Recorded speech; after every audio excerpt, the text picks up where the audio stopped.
दोस्तों, जय सिनेमा। बॉलीवुड की बातों के साथ मैं सैयद आसिफ जाह एक बार फिर। हर साल 14 मार्च की तारीख इंडियन सिनेमा के गलियारों में एक खास गूंज लेकर आती है।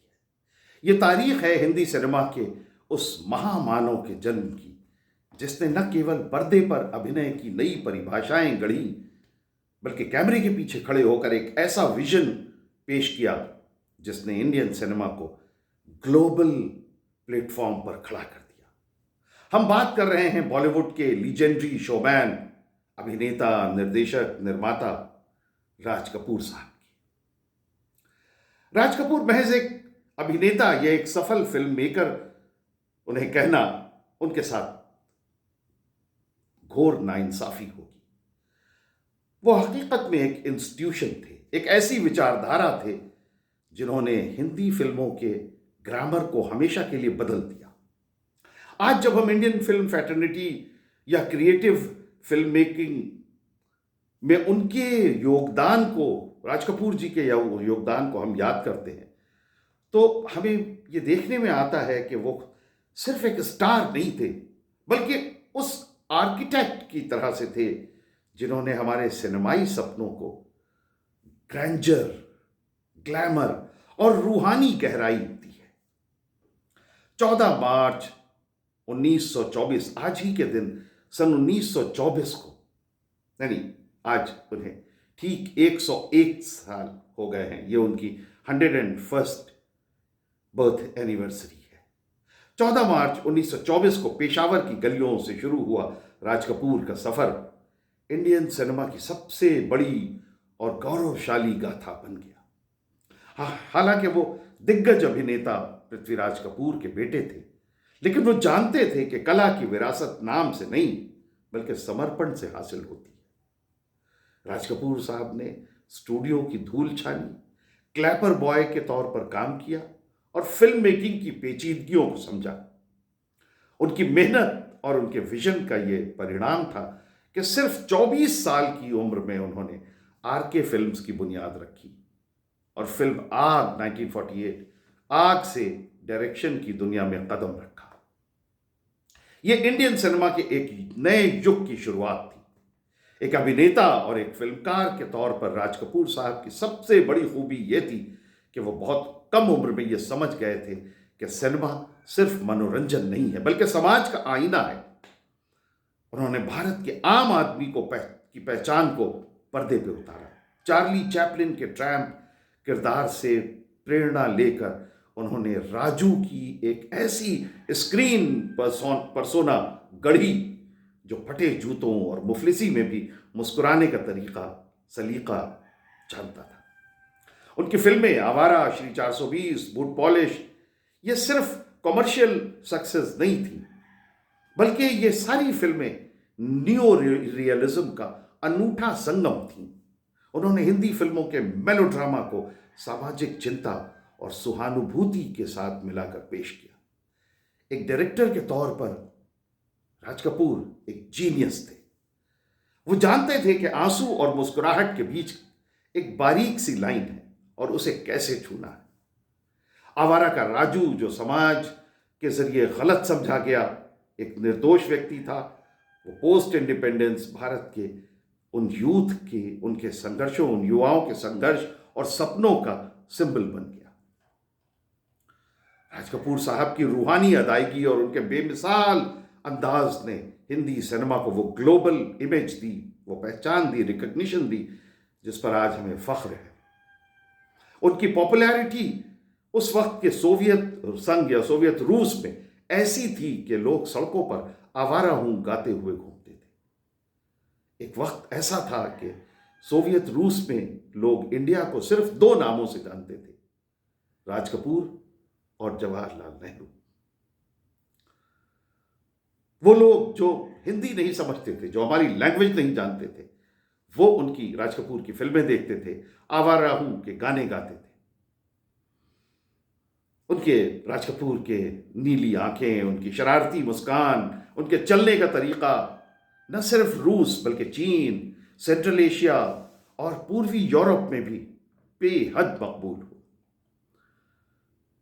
फिल्म डेडपूल के ओपनिंग सीक्वेंस में मेरा जूता है जापानी, इसका इस्तेमाल करना इस बात का सबूत है कि उनकी चमक आज भी ग्लोबली आज भी उनकी चमक, राज कपूर की चमक बरकरार है।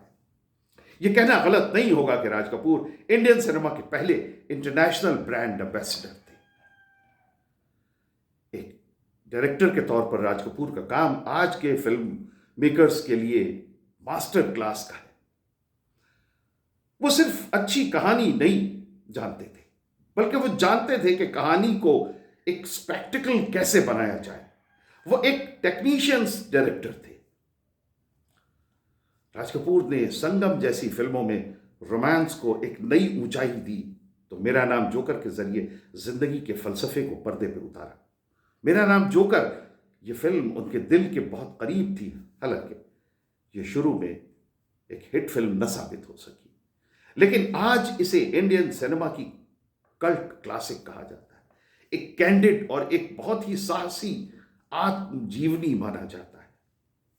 राज कपूर ने सिनेमाई वोकैबुलरी को भव्य ड्रीम सीक्वेंसेस और शैडोज और तकनीकी नवाचारों से समृद्ध किया, एनरिच किया। सत्यम शिवम सुंदरम में उन्होंने महिला की कामुकता और दिव्यता के बीच के संघर्ष को एक नया आयाम दिया, जो उस वक्त के भारतीय फिल्म मानकों के लिए एक चुनौती था। राज कपूर साहब संगीत को फिल्म की रूह मानते थे। उन्होंने संगीत को सिर्फ फिल्म में तड़का लगाने के लिए नहीं इस्तेमाल किया, बल्कि उसे कहानी को आगे बढ़ाने का एक सशक्त माध्यम बनाया। उनकी सॉन्ग सेटिंग्स के किस्से आज भी इंडस्ट्री में मशहूर हैं। उन्होंने शंकर जयकिशन, शैलेंद्र, हसरत जयपुरी और मुकेश के साथ मिलकर एक ऐसी म्यूजिकल कोर टीम बनाई जिसने हिंदी फिल्मों के सबसे सुनहरे नगमे दिए। मुकेश की आवाज को वो अपनी रूह मानते थे। मुकेश की के इंतकाल के बाद, उनकी मृत्यु के बाद, राज साहब ने कहा था, मैंने अपनी आवाज खो दी है। श्री 420 का प्यार हुआ इकरार हुआ, इस गाने में बारिश के नीचे उनकी रोमांटिक छवि हो या आवारा का टाइटल सॉन्ग हो, ये संगीत न सिर्फ फिल्म का हिस्सा थे, बल्कि इंडियन कल्चर की यादों का हिस्सा बन गए हैं। आज भी हिंदी फिल्म मेकर्स के लिए आरके फिल्म्स के गानों का चित्रण एक बेंचमार्क है। अगर इंसानी नजरिए से देखें तो गंगा जमुनी तहजीब, प्यार और एकता का पैगाम है। राज कपूर साहब ने अपनी फिल्मों के जरिए हमेशा गंगा जमुनी तहजीब को आगे बढ़ाया। वो सिर्फ फिल्मों में ही नहीं, बल्कि अपनी असल जिंदगी में भी ह्यूमन वैल्यूज को सबसे ऊपर मानते थे।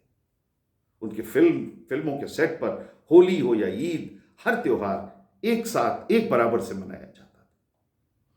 उनका सिनेमा नफरत नहीं, बल्कि प्यार और एकता का पैगाम देता था। जिस देश में गंगा बहती है जैसी फिल्मों के जरिए उन्होंने सामाजिक बुराइयों पर प्रहार किया, लेकिन साथ ही मानवीय करुणा पर भी जोर दिया। उनकी चमक न सिर्फ उनके अभिनय और डायरेक्शन में थी, बल्कि उनके उस मानवीय दृष्टिकोण में भी थी, उस ह्यूमन साइकोलॉजी में, उस विजन में भी थी, जिसने भारत को एक सूत्र में पिरोया। एक डायरेक्टर के तौर पर उन्होंने क्राफ्ट एंड आर्ट के प्रति जो समर्पण सिखाया, वो आज के फिल्म मेकर्स के लिए एक इंस्पिरेशन है। राज कपूर साहब को भारत सरकार द्वारा पद्म भूषण और सिनेमा के सर्वोच्च सम्मान दादा साहब फाल्के पुरस्कार से सम्मानित किया गया। राज कपूर सिर्फ एक नाम नहीं, बल्कि सिनेमा के एक स्कूल है। उन्होंने हमें जज्बात सिखाए, कला के प्रति समर्पण सिखाया और खुद पर यकीन करना सिखाया। राज कपूर ने फिल्म मेकर्स को एक सपना दिखाया कि इंडियन सिनेमा भी ग्लोबल स्टैंडर्ड्स को छू सकता है। आज जब हम उनके जन्मदिन का जश्न मना रहे हैं, तो हमें उनके फन के साथ साथ कला के लिए उनके अदम्य प्रेम को भी याद रखना चाहिए। राज कपूर की विरासत सिर्फ उनकी फिल्मों में नहीं, बल्कि उन अनगिनत फिल्मकारों के सपनों में भी जिंदा है, जो हर दिन कैमरे के पीछे खड़े होकर राज कपूर जैसा कुछ रचने की कोशिश करते हैं। राज साहब, आप हमारे दिलों में, हमारे सिनेमाई पर्दे पर हमेशा उस शोमैन की तरह जिंदा रहेंगे, जिसने कभी कहा था, the show must go on, and the show is going on and will keep going. जय सिनेमा, जय Bollywood. Thank you very much for watching.